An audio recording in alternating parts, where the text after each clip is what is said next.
Dans l'optique de se rassurer de la qualité des scanners à rayon X installés au port autonome de Pointe-Noire, la délégation composée des syndicats patronaux, la Chambre de commerce de Brazzaville et le secrétaire permanent du Conseil national de concertation, facilitateur du dialogue entre le secteur public-privé, a effectué le 2 novembre 2023 une descente sur le site de Global Access, une société de droit congolais qui assure dorénavant le contrôle des conteneurs importés et exportés au port autonome de Pointe-Noire. L'opérateur système, il reste dans la cabine.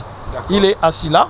Là, il a une station de numérisation. Donc, quand le conteneur vient, vous avez les caméras qui montrent l'entrée du conteneur, l'arrivée du conteneur. Dès qu'il arrive, on a un système des OCR. Donc, il récupère le numéro du conteneur automatiquement.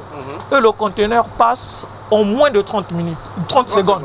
30 secondes, ça passe. Il a l'image ici. L'image récupérée ici, sur l'autre station, vous avez maintenant le numéro de conteneur qu'on a scanné et la radiographie telle qu'on voit avec les échographies et autres.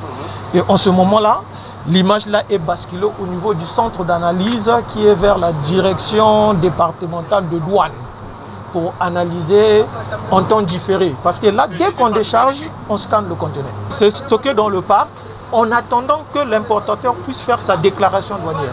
Une fois la déclaration douanière émise, on fait l'analyse et au vu de résultats, la douane libère la marchandise. Loin d'être négatif, ces scanners full fast au nombre de 2, fixes et mobiles, visent la sécurité du pays tout en limitant la fraude afin de maximiser les recettes douanières.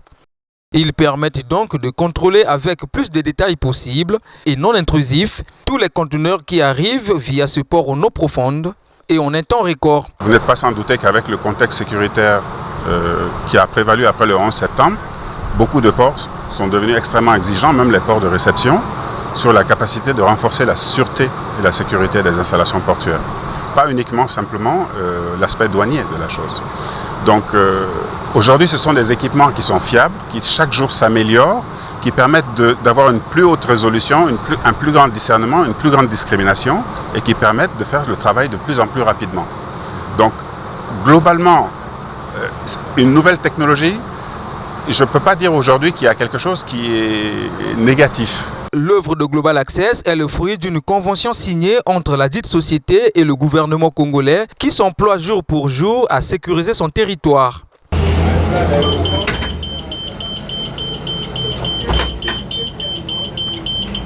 La mise en œuvre des scanners au port autonome de Pointe-Noire est ici congratulée par le secteur privé qui soutient le gouvernement congolais à travers ce projet. Le secteur privé est partenaire du gouvernement.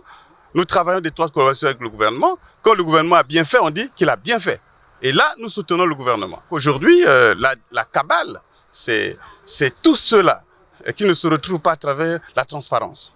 C'est un plan de transparence. Je n'ai pas à citer leur nom, mais je suis désolé de constater qui parle au nom des Congolais, mais les Congolais ont besoin de manger la nourriture de qualité. Ben moi, en tant que l'un des acteurs qui a travaillé avec cet opérateur, je ne peux que m'en féliciter. Le secteur privé a saisi cette occasion pour passer le message au gouvernement, précisément au ministre des Finances, afin que l'opérationnalisation du full scanning soit totale. Mais ce que nous invitons que le ministre des Finances fasse, qu'il aille beaucoup plus vite, parce que le Congo a besoin d'augmenter ses recettes. Qu'il aille beaucoup plus vite pour que tous les Congolais soient traités au même pied d'égalité, surtout en ce qui concerne l'importation des produits. Dans le cadre de la contribution au budget de l'État des recettes de douane, j'encourage, je demande au gouvernement de faire de telle sorte que ce scanner-là puisse être opérationnel totalement, afin que ce soit l'investisseur, que ce soit le gouvernement, que tout le monde se retrouve et le Congolais lambda. A noter que la convention signée entre le gouvernement congolais et la société Global Access a une durée de 15 ans.